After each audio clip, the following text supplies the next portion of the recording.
Hello everyone, welcome to my YouTube channel. First అయితే మా ఛానల్ని సబ్స్క్రైబ్ చేసేయండి, పక్కనున్న బెల్ ఐకాన్ని ప్రెస్ చేసేయండి. ఈరోజు వీడియో వచ్చేసి నేను సింపుల్ అండ్ ఈజీగా ఎగ్ కర్రీ ఎట్లా ప్రిపేర్ చేసుకోవాలో చూపిస్తున్నాను. కొన్నిసార్లు మనకి ఏంటంటే ఇంట్లో ఏమున్నా లేకపోయినా అసలు కుక్ చేయబుద్ధి కాదనమాట. అట్లాంటప్పుడు జస్ట్ 4 ఎగ్స్ ఉంటే తక్కువ టైంలో మనం కర్రీ ఎట్లా ప్రిపేర్ చేసుకోవాలో నేను నా రెసిపీ చూపిస్తున్నాను. ఓకే, ఎగ్ కర్రీ ఒక్కొక్కళ్ళు ఒక్కొక్క స్టైల్లో చేసుకుంటారండి. ఎగ్ కర్రీ రానోళ్ళు అనేది ఉండరు. సో ఇదేంటంటే నా రెసిపీ, నేను ఎట్లా ప్రిపేర్ చేస్తానో చూపిద్దాం అనుకున్నాను. సో ఫస్ట్ అయితే నేను 4 ఎగ్స్ని ఆల్రెడీ బాయిల్ చేసేసి పెట్టేసుకున్నాను. దానికి 4 ఆనియన్స్ అండ్ 2 గ్రీన్ చిల్లీస్ తీసుకున్నాను. ఆయిల్ అనేది వేడైన తర్వాత నేను ఆల్రెడీ కట్ చేసి పెట్టుకున్న ఆనియన్స్ అండ్ గ్రీన్ చిల్లీస్ని వేసేసుకొని ఇట్లాగా ఒక 5 or 10 minutes కుక్ అవ్వనిస్తాను. ఎందుకంటే ఆ ఆనియన్స్ అనేవి కొంచెం మెత్తబడాలన్నమాట. ఓకే, అందుకని క్యాప్ పెట్టేశాను. సో ఒక సైడ్ ఇది కుక్ అవుతూ ఉంటుంది. మధ్య మధ్యలో స్పూన్తో కలుపుకుంటూ ఉండాలి. ఎందుకంటే ఏదైతే కడాయి కానీ మనం తీసుకున్నది ఉందో కుక్ చేసుకోవడానికి, ఆ కడాయికి కింద అంటుకోకూడదు అనమాట. సో ఈ విధంగా కుక్ అయిన తర్వాత కొంచెం పసుపు యాడ్ చేసుకుంటున్నాను. పసుపు అనేది మీరు కలర్ చూసుకొని ఓకే సరిపోయింది అనుకుంటే ఆపేయచ్చు. నాకు ఇక్కడ సరిపోలేదు అనిపించింది, నేను చూసుకొని మళ్ళీ యాడ్ చేసేసుకుంటాను. ఓకే, ఈ మధ్య కాలంలో కుకింగ్ రానోళ్ళు ఎవరు లేరండి. ఎక్కడ బ్లాగ్ చూసినా, ఎక్కడ ఇన్స్టాగ్రామ్ చూసినా, ఎక్కడ చూసినా కుకింగే.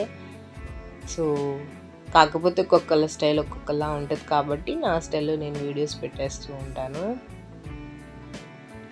కుకింగ్ వచ్చిన వాళ్ళు ఎక్కడైనా బతికేస్తారండి, కుకింగ్ రాని వాళ్ళకే కష్టము. నేను ఇప్పుడు సాల్ట్ కూడా యాడ్ చేసేసాను. సాల్ట్ అనేది మనం చూసుకొని యాడ్ చేసుకోవాలన్నమాట, టేస్ట్కి తగినట్టు. ఎక్కువ వేసుకోకండి, కొంచెం వేసుకోండి. కొంచెం తగ్గినా మనం తర్వాత చూసి వేసుకుందాం. ఒక 2 to 3 minutes కుక్ అయింది. తర్వాత చూసారా, కొంచెం కుక్ అవుతున్నప్పుడు మనకి బేస్ ఏదైతే కడాయి మనం తీసుకుంటామో బేస్లో అంటుకుంటుంది. అంటుకోకుండా స్పూన్తో కలుపుకుంటూ ఉండాలి.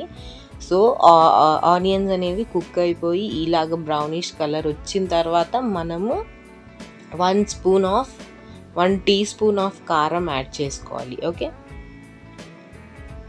యాడ్ చేసేసుకొని ఆ కారం మొత్తం ఆ ఆనియన్స్కి పట్టేలాగా కలిపేసుకుంటూ ఉండాలి. ఈ ఆనియన్స్కి కారం పట్టేసిన తర్వాత సెట్ అయిన తర్వాత నేను కొత్తిమీర యాడ్ చేసేసి ఎగ్స్ అనేవి యాడ్ చేసేసుకుంటాను. అప్పుడు ఎక్కడో విన్నానండి, ఒక యాక్టర్ ఎవరు నాకు ఎగ్ కర్రీలోనే 30 to 20 రకాలు వచ్చు అని చెప్తూ ఉంటే విన్నాను. సో అట్లాగా మనకి ఎగ్ కర్రీలో చాలా రకాలు ఉంటాయి, మనం నేర్చుకోవాలే తప్ప. మనకి ఏంటంటే మనకు తెలిసినవి 1, 2, 3 రకాలు ఎక్కువ అనుకుంటూ ఉంటాము. సో ఇప్పుడు నేనైతే కొత్తిమీర కూడా యాడ్ చేసేసుకున్నాను. కొత్తిమీర అనేది ఆప్షనల్ అండి, మీకు ఇంట్రెస్ట్ ఉంటే వేసుకోండి, లేకపోతే లేదు. సో ఎగ్స్ ఆల్రెడీ నేను బాయిల్ చేసుకొని పెట్టుకున్నాను. దానికి ఈ విధంగా కట్స్ వేసేసుకొని ఎగ్స్ అనేవి కూడా యాడ్ చేసేసుకుంటున్నాను. ఓకే, సో 4 ఎగ్స్ అయితే యాడ్ చేసేసుకున్నాను. సో ఎగ్స్కి కట్స్ ఎందుకంటే ఏదైతే కర్రీ ఉందో గ్రేవీ కానీ అది ఎగ్స్ లోపలికి వెళ్ళాలంటే మనం కట్స్ వేసేసుకోవాలన్నమాట. నాకైతే ఈ టిప్ మా మదర్ చెప్పారు. సో ఇప్పుడు ఏంటంటే ఆ ఎగ్స్ కొంచెం ఆ కర్రీలో నానాలంటే ఒక 2 to 3 minutes మనము కుక్ అవ్వనివ్వాలన్నమాట. అలా కుక్ అయిన తర్వాత చూసుకొని సెట్ అయిన తర్వాత మనం తగినంత వాటర్ వేసేసుకోవాలి. నేనైతే ఒక చిన్న గ్లాస్ అంత వాటర్ యాడ్ చేసేసి దీన్ని ఇప్పుడు ఒక 10 minutes మనం వాటర్లో కుక్ అవ్వాలన్నమాట. వాటర్లో కొంచెం బాయిల్ అవ్వాలి, అప్పుడే మన కర్రీ అనేది సెట్ అవుతుంది అనమాట. సో ఇప్పుడు నేను ఏంటంటే సాల్ట్ చూసుకొని సాల్ట్ కూడా సెట్ చేసేసాను.